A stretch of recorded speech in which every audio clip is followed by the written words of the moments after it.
আসসালামু আলাইকুম everyone, welcome to Suma kitchen and Bibha blogs থেকে বলছি। আজকে আমি খিচুড়ি রান্না করব, মহরম তাই। আর মহরমের জন্য আমি আর বাবা রোজা রাখছি, তাই ভাবলাম যে মহরমের জন্য খিচুড়ি রান্না করি, আর এই খিচুড়ি দিয়ে আমরা সবাই ইফতার করব। তাই এই যে খিচুড়ির জন্য কি কি লাগবে আমি এখানে সব দেখাই দিতেছি। এখানে গরুর মাংস, আর এখানে মিষ্টি কুমড়া, আলু, আর এখানে 4-5 রকমের ডাল আছে, ধুয়ে নিছি সব। আর এগুলো পেঁয়াজ, কাঁচামরিচ, আর সাথে আপনাদের একটু চালটা দেখা দিতেছি। এই যে এখানে আছে চাল। তো চলুন এখন আমি খিচুড়ি রান্না করবো, আপনাদের দেখাই।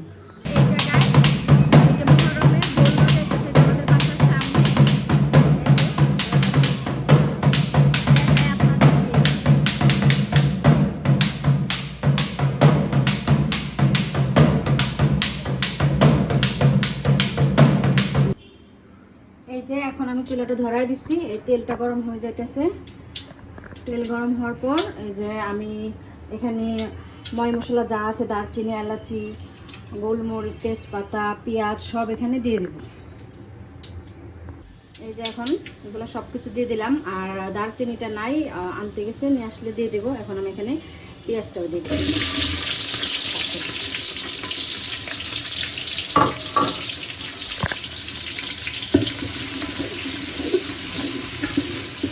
আমার ডেকটা কত বড় দেখছেন, অনেক বড় ডেক।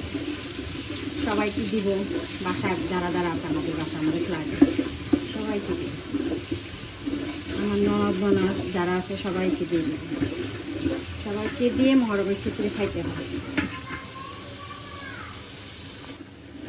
এই যে পেঁয়াজটা লাল লাল হয়ে যাইতেছে আস্তে আস্তে। এখন আমি এখানে আদা দিয়ে দিব।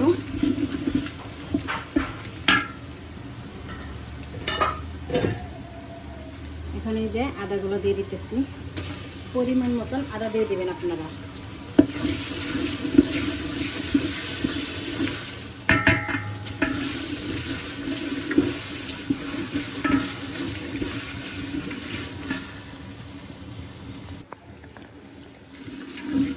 এই যে আদা রসুনগুলো একটু ভালোভাবে ভাইজে নিলাম।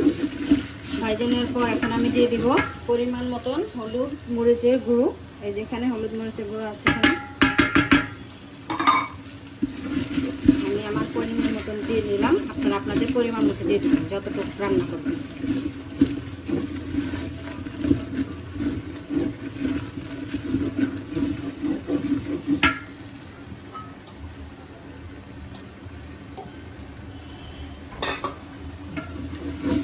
একটু পানি দিয়ে দিব, পানি দিয়ে কষাবো।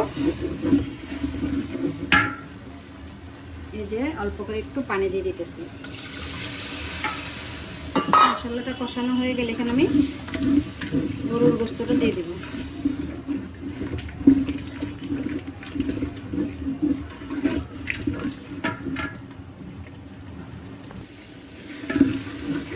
মশলা কষানো হয়ে গেছে আমার। এখন এখানে আমি গরুর মাংসটা দিয়ে দিব সবগুলো।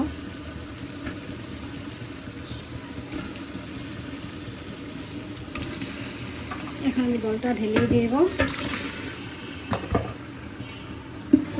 এখন আস্তে আস্তে নাড়াচাড়া দিয়ে এটার উপরে একটু আমি আলাদা করে মশলা, জয়ফল, জয়িত্রী, আরও অনেক মশলা আছে, এগুলো আমি গুঁড়া করে নিচ্ছি। এগুলো দিয়ে আমি মাংস রান্না করি সবসময়। এগুলো দিয়ে দেবো একটু পর।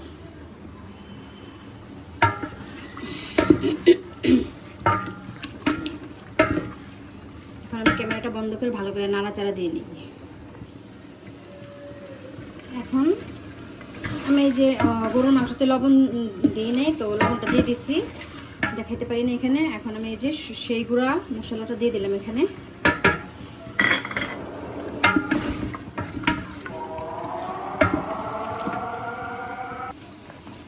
এই তো মাংসটা কষানো হয়ে গেছে কড়াই। আর অল্প একটু কষানোর পর আমি এখানে চাল টাল সবজি টবজি সব ঢেলে দিয়ে দিব। আপনাদের দেখাই দিব কখন দিতেছি। এই তো মাংসটা কষানো হয়ে গেছে, এই যে খিচুড়ির মাংস। তো এখন আমি এখানে প্রথমে ডালটি ঢেলে দিয়ে দিব। ডাল দিয়ে নাড়াচাড়া দিয়ে তারপরে চাল দিব। এখন আলুটাও দিয়ে দিতেছি। আলু আর ডাল একসাথে কষানো হবে। তারপর এখানে চাল দিয়ে দিব, তারপর মিষ্টি কুমড়াগুলো দিয়ে দিব। এখন এক এক করে সব কিছু দিয়ে দিচ্ছি। এটাকে আমি এখন লাইড়া দেবো ভালো করে। আর ক্যামেরাটা বন্ধ করে রাখতে হবে, তাহলে আমি লাড়া দিতে পারবো না ভালো করে। এই তো সুন্দর করে চালটা ভালো করে মিশিয়ে নিলাম, সব কিছুতে সবজি টবজি যা আছে সব কিছুতে সুন্দর করে মিশিয়ে নিছি। এখন আর একটু কষানোর পর আমি এখানে পরিমাণ মতো খিচুড়ির পানিটা দিয়ে দেবো, আপনাদের দেখাই দেবো।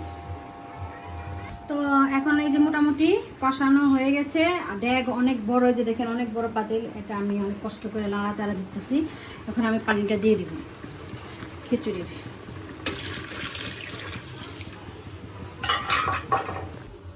এই তো খিচুড়ির পানি সম্পূর্ণটা দিয়ে হলো। এখন আমি এখানে কাঁচামরিচ দিয়ে দিতেছি, আর পরে যদি লবণ টবণ একটু লাগে তাহলে দিয়ে দিব। লবণ টেস্ট করাবো, টেস্ট করানোর পর লাগলে দিয়ে দিব।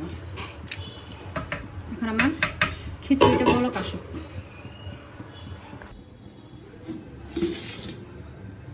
এই হলো খিচুড়ি এতক্ষণে, তাহলে একটু বলক আসতেছে। পাতিলটা অনেক বড় হয়ে গেছে, তো খিচুড়িটা বলক আসতে অনেক দেরি হয়ে গেল। এই যে খিচুড়ি নাড়া দিয়ে দিতেছি আস্তে আস্তে।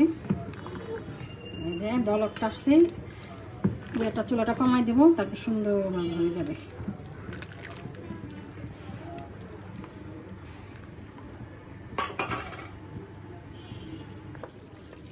ফাইনালি এই যে আমার মহরমের খিচুড়ি হয়ে গেছে রান্না।